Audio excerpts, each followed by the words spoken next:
Baru ya.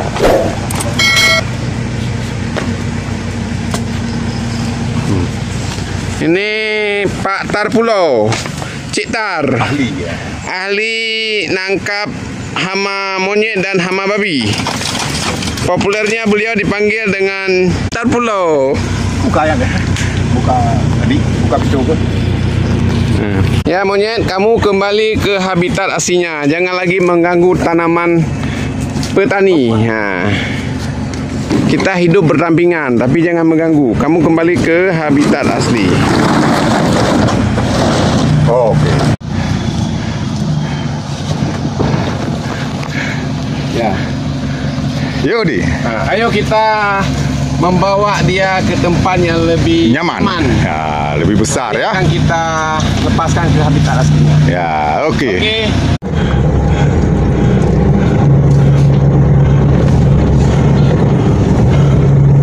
Ada je.